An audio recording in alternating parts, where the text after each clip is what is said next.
E aí galera, beleza? Paulo Reis aqui na área, trazendo para vocês mais um vídeo aqui na área do código. E dessa vez o vídeo vai ser um pouquinho diferente, né?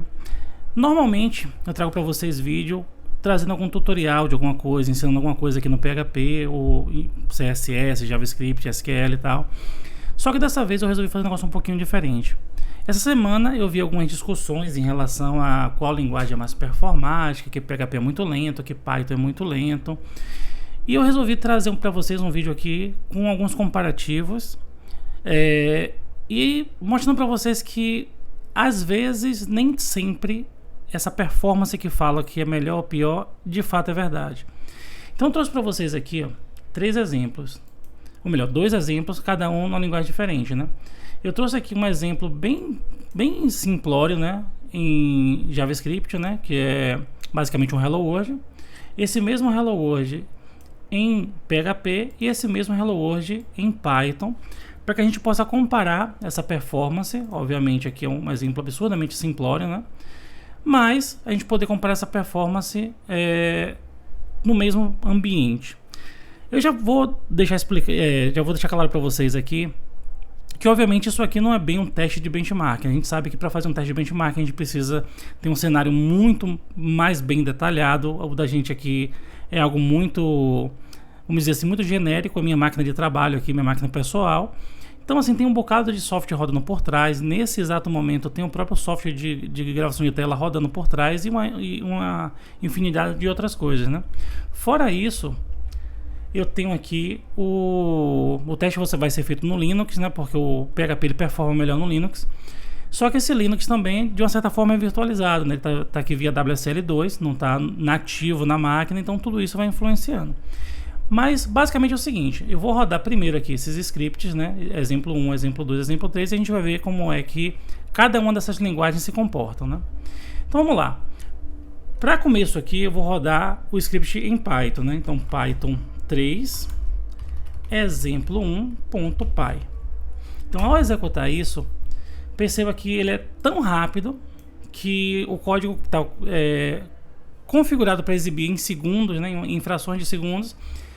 A gente não consegue exibir isso porque é um número tão pequeno que assim, acaba estourando a forma como o número é exibido na tela. Então acaba nem conseguindo fazer isso. Então se eu rodar agora o script em PHP, vai ser a mesma coisa, exemplo 1.php, a gente vai ver que a gente tem um comportamento muito parecido, apesar de ser um pouco mais rápido, né? Mas ainda assim é um número absurdamente pequeno que não chega nem a ser 1 milissegundo, de tão rápido que é.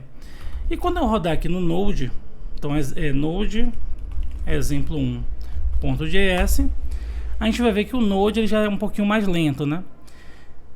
Se a gente parar para pensar e a gente parasse o teste por aqui, a gente ia dizer o seguinte: cara, pelo que eu estou vendo aqui, o Python é bem rápido, o PHP é mais rápido ainda e o Node é bem mais lento. Só que, lembrando, isso aqui não representa a maioria dos softwares que a gente escreve, né? Então, vamos fazer algumas modificações aqui, ó. Eu tenho esse outro exemplo aqui, que é o exemplo 2, que ele também não representa a maioria dos softwares que a gente escreve, mas ele estressa um pouco mais o processador, né? Eu basicamente pedi para ele fazer um loop, né? 100 mil vezes, e ele vai simplesmente atualizar o valor dessa variável aqui. Então esse exemplo aqui é o mesmo em todas as linguagens. Então eu tenho aqui o mesmo código em JavaScript, em PHP e em Python. Vamos ver como é que nesse cenário cada uma das linguagens se comportam, né? Nesse exemplo aqui a gente teve que o PHP ganhou, em segundo lugar ficou o Python e depois ficou o Node, né? Então vamos fazer o seguinte, ó, Python 3, só que agora com o script 2. A gente teve aqui uma performance bem interessante, né? Vamos aqui para o PHP. Na verdade, PHP aqui. Vou mudar aqui para o 2. Então, o PHP ainda assim conseguiu ficar mais rápido do que o Python. Você vê que aqui ele está na faixa aqui dos milissegundos. O PHP fica abaixo dos milissegundos. E se eu rodar aqui o script em Node,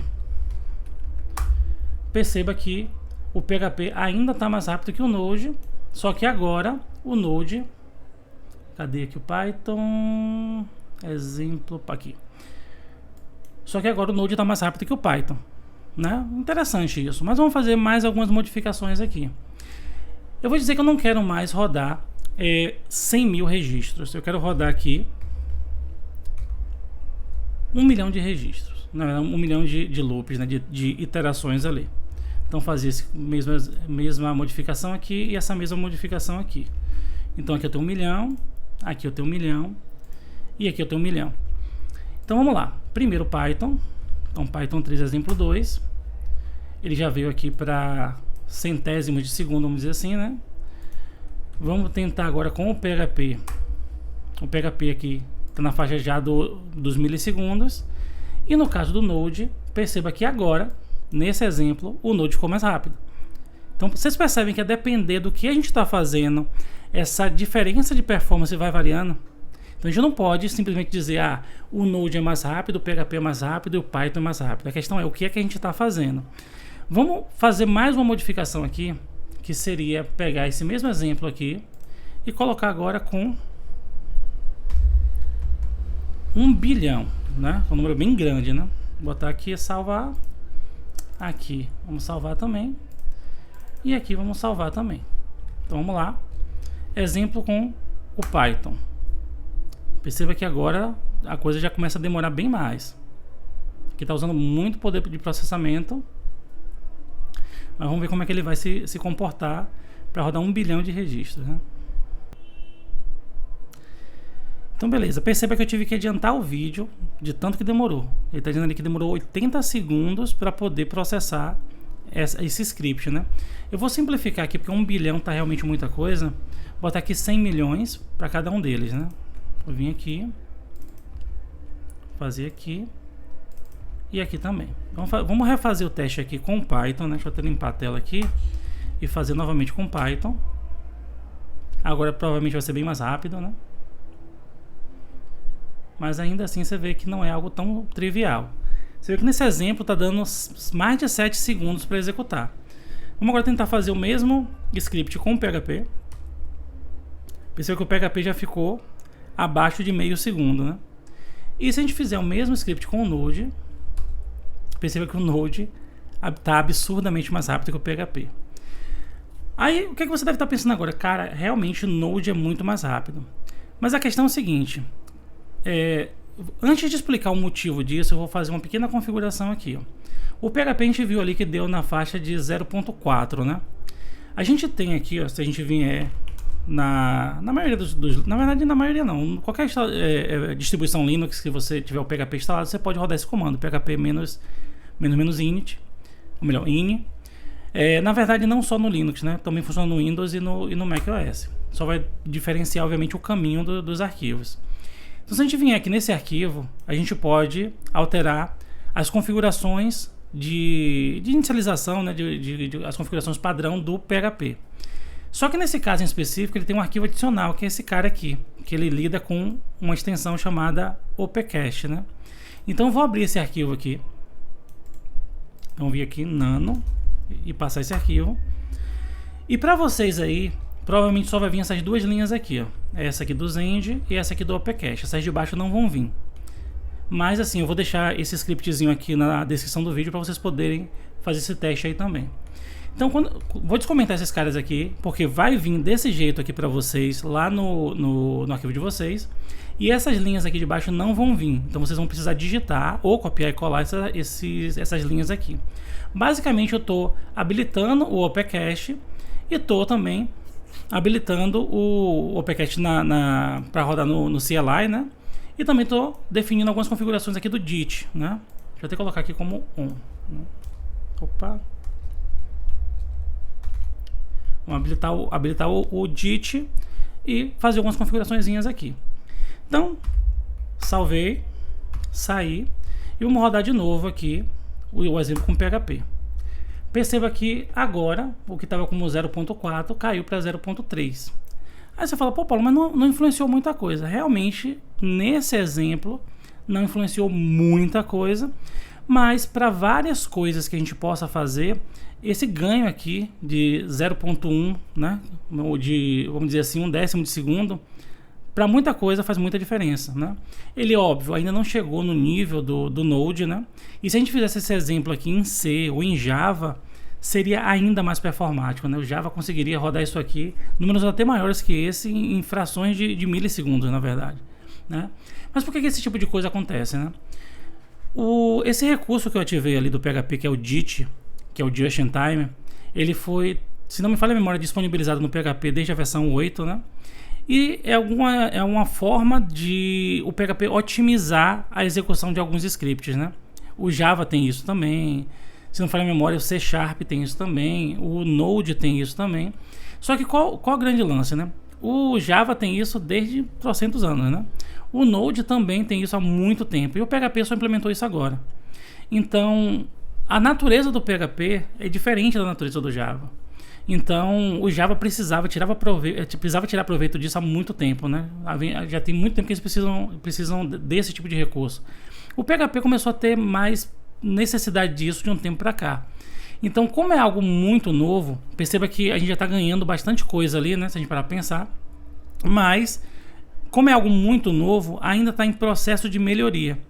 O Node já tem isso há muitos anos, então ele já nasceu, na verdade, com essa necessidade de fazer um alto volume de processamento no menor tempo possível, né? Até mesmo pela natureza da Engine V8. Então, essa ferramenta, esse recurso do JIT já foi amadurecido ao longo desse tempo. O PHP vai amadurecer muito em relação a isso, mas ainda está muito incipiente esse recurso, tanto que ele vem desabilitado, né? Então, a depender do que você esteja fazendo, isso pode até causar algumas instabilidades, principalmente em relação ao pcache, né? Porque ele tenta manter um cache dos arquivos, então isso pode gerar alguns problemas ali. Não é bem problema, né? Mas assim, a forma como ele lida com os arquivos pode gerar alguns comportamentos inesperados para você. Então, por isso que ele vem desabilitado. Tem que saber o que você está fazendo quando você for utilizar tanto o JIT quanto o pcache. Mas assim, é um recurso muito interessante que está chegando agora, né? Quando eu digo agora, é nas versões mais novas do PHP, que vai amadurecer muito, né? Aí você fala, pô, Paulo, beleza, mas então, quando todo mundo fala que Java é mais performático, tá todo mundo falando a verdade? Sim, tá todo mundo falando a verdade. Mas a grande questão é, esse tipo de exemplo de código que a gente fez aqui, isso aqui é irreal. A gente não faz isso, não tem situação, eu não consigo nem pensar numa situação em que a gente precise processar 1 bilhão de cálculos matemáticos assim. Não é que não exista, né? Mas é muito incomum que esse tipo de coisa aconteça. Se porventura você tem sua aplicação que está toda escrita em PHP, por exemplo, e surgiu a necessidade de você fazer uma operação complexa como essa, você pode pegar apenas esse recurso e escrever em Java. Ou escrever em C, escrever em Go, escrever em Node, né? E você não precisa reescrever, você não precisa abandonar a linguagem por causa de um recurso que você precisa, né? Por causa de uma coisa um cenário que você se esbarrou. Então, assim, lembrando que tudo na vida tem trade-off, né? O PHP, ele tende a consumir menos recurso, principalmente em relação à memória, né? Porque não é precisar da JVM. E tem um detalhe também, né? O PHP também tem uma JVM, ou melhor, uma VM, né? Que é a Hip Hop VM. Que se você for utilizar ela, você também vai ganhar um nível de performance muito brutal, mas aí você precisa configurar um ambiente completamente separado, né? Então tudo é questão do que você precisa, né? Eu acredito que para a maioria das coisas a gente vai ficar ainda na fração dos milissegundos, então não vai fazer a menor diferença utilizar PHP, utilizar Java, utilizar JavaScript, utilizar Python, não faz a menor diferença para a maioria de vocês, ou melhor, a maioria de nós programadores, né? Só que em casos extremos, que é a exceção da regra, aí você pode realmente precisar escrever alguma coisa em Java, precisar escrever uma coisa em C, precisar escrever uma coisa em Go. Então a ideia desse vídeo é justamente essa, a gente entender que existem cenários sim que o PHP performa melhor ou igual, e tem cenários sim que o PHP performa bostamente, né? Muito, muito, muito ruim mesmo, mas não desabona a linguagem, né? Só tem cenários que realmente ela não foi feita para isso, beleza? Então eu espero que tenha sido esclarecedor para vocês, um videozinho rápido aqui, né? A gente não trouxe na verdade um tutorial, mas ainda assim não deixa de ser interessante. Valeu, galera!